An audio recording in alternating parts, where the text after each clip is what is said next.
PHE के तमाम daily wagers SRO 64 को लागू करने की बात कर रहे हैं, रेगुलराइजेशन की बात कर रहे हैं, पेंडिंग वेजेस रिलीज करने की बात कर रहे हैं। और ये बात कोई नई नहीं है, काफी साल पुराना ये मुद्दा है। पर विडंबना देखिए कि अब तक इसके ऊपर कोई कार्य खास किया नहीं गया है। हालांकि पीएचई के तमाम डेली वेजर्स से हमने पिछले हफ्ते बात की थी और उन्होंने कहा था कि अप्रैल के एंड तक अगर उनको पेंडिंग वेजेस रिलीज किए हुए नहीं मिलते हैं तो फिर उसके बाद उनके द्वारा प्रदर्शन एक बार फिर से शुरू हो जाएगा। पर बड़ी बात यह है कि डेली वेजर्स का साथ देने के लिए जॉइंट एक्शन कमेटी भी मैदान में उतर चुकी है और इन्होंने एक बड़ा ऐलान किया है कि 21 और 22 के दिन ये लोग पीएचई के तमाम डेली वेजर्स का समर्थन करते हुए नजर आएंगे। बातचीत करते हैं। सर, सबसे पहले आप क्या नाम है आपका? Babu Hussain Malik, president Jammu and Kashmir government employ joint action committee. Sir, आपकी जॉइंट एक्शन कमेटी ने 21 और 22 के लिए क्या डिसीजन लिया है?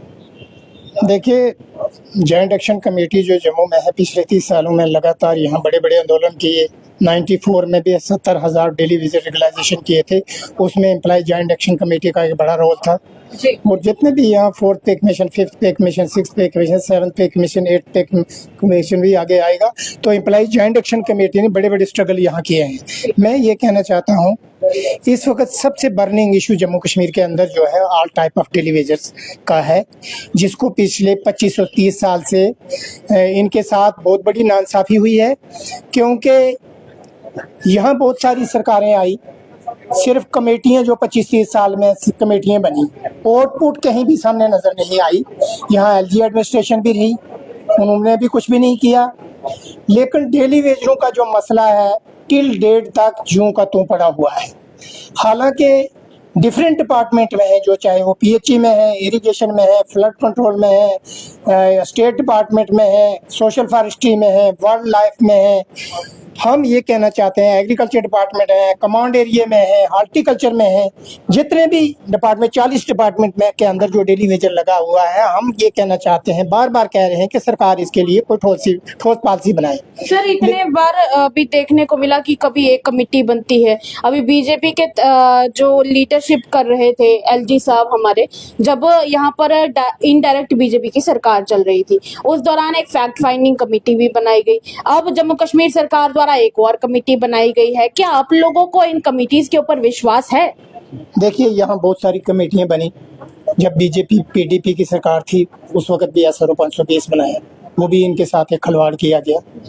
हम ये कहना चाहते थे कि 94 के जिस तरह पॉलिसी आपने बनाई थी, ऐसी पॉलिसी बनी जाए ताकि इनकी रेगुलाइजेशन हो। एसआरओ 520 वो भी था, एक सैलरी 10 से 15, 15 से 20 सिर्फ सैलरी बढ़ने की बात थी, वो परमानेंट पॉलिसी नहीं थी। लेकिन सरकार ने अभी तक कोई पॉलिसी नहीं बनाई। एसआरओ 64 था, हम कहते हैं कि उसके तहत जिस तरह वो 70,000 डेली वेजर रेगुलाइजेशन होते, उसी तरीके के साथ एसआरओ 64 के तहत इनको रेगुलाइजेशन किया गया। लेकिन 94 के बाद सरकार लगाती गई, टिल डेट तक कोई पॉलिसी नहीं बनी। चाहे यहाँ किसी पर विश्वास नहीं है, हमें किसी पर बोल नहीं है। चाहे यहाँ बीजेपी की गवर्नमेंट थी, एलजी एडमिनिस्ट्रेशन थी, वो भी एलजी का था। यहाँ की जो सरकार, जो पॉपुलर गवर्नमेंट है, इन्होंने भी जो बनाया है, ड्यूरिंग इलेक्शन पीरियड में लोगों के साथ बड़े कमेंट में किए इन्होंने, हम ये करेंगे वो करेंगे। जब सरकार बन गई, सिर्फ वहाँ हमने देखा है 40 दिन जो असेंबली भी यहाँ लगी है, हमने देखा वो सारे लोग देख रहे हैं, पूरा वर्ल्ड देख रहा है। जिन लोगों को हम इक़्तिदार की कुर्सी पर बैठाते हैं, उन्होंने कभी बात नहीं की मुलाजम की, वो सिर्फ अपनी सैलरी की बात करते हैं।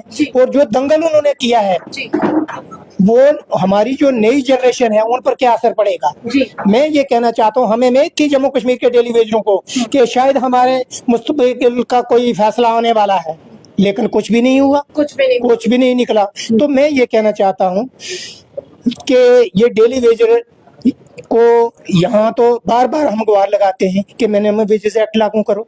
5 अगस्त 2019 के बाद आपने डिफरेंट यूटी के अंदर या स्टेटें जो हैं वहाँ 15-20, 25 हज़ार रुपया वो जो मिनिमम वेजेस एक्ट के तहत वो ले रहे हैं, लेकिन जम्मू कश्मीर में वही 9,300 रुपया इनको दिया जा रहा है। सर, एक ब्रेक लेंगे आपसे। वही 9,300 रुपया इन्होंने कहा कि दिया जा रहा है, जहाँ पे सिलेंडर इतना महंगा है, बच्चों के स्कूल की फीसें भी भरनी होती हैं। अभी तो अप्रैल का महीना जा रहा है, बैसाखी भी अभी गई और अब जैसे ही गर्मियां आएंगी तो गर्मियों में और भी ज्यादा रिक्वायरमेंट्स हो जाती हैं।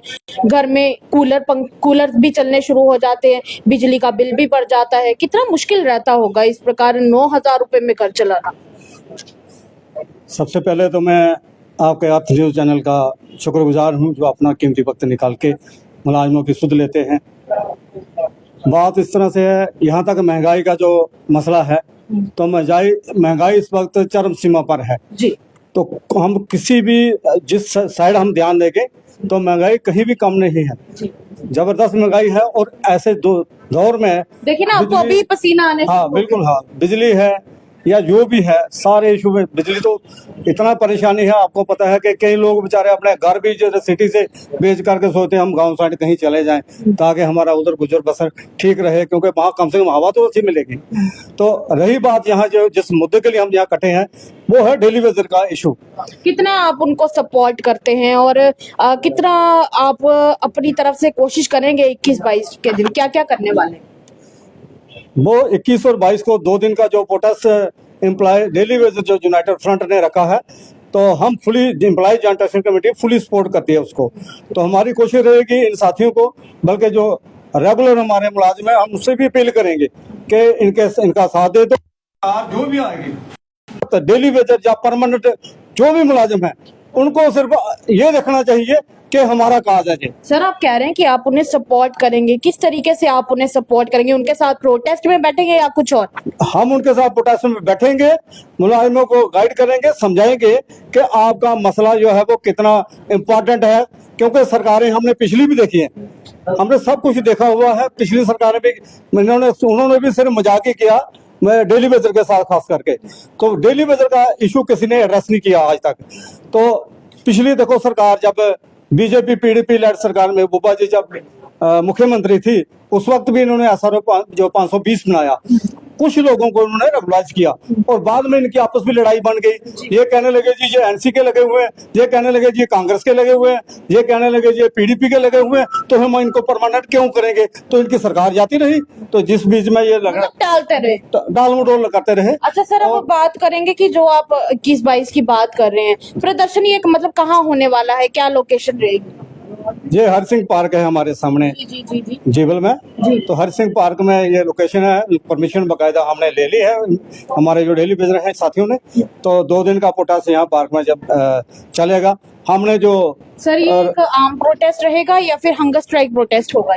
ये आम प्रोटेस्ट है। अभी हंगर स्ट्राइक वाला एम्प्लॉय की साइड से ना हमने कहा है, ना अभी वो डिसाइड नहीं है। ठीक है, चलिए सर, धन्यवाद बातचीत करने के लिए। ये थे मेरे साथ जॉइंट एक्शन कमेटी के लोग, जिन्होंने कहा है कि PHC के तमाम डेली वेजर्स को ये लोग 21 और 22 तारीख को प्रोटेस्ट के थ्रू सपोर्ट करने वाले हैं। प्रोटेस्ट महाराजा हरि सिंह पार्क में होने वाला है। अब देखना यह है कि जहां अब सब लोग, मतलब यूं कहे कि जितने भी अब ग्रुप्स हैं वो सब इकट्ठे हो रहे हैं PHC के तमाम डेली वेजर्स के लिए, तो आखिर सरकार का दिल कब पिघलेगा? फिलहाल के लिए इतना ही। देखते रहिए तमाम अपडेट्स के लिए द न्यूज़ साक्षी के साथ। कैमरामैन सेवाराम की रिपोर्ट, जम्मू।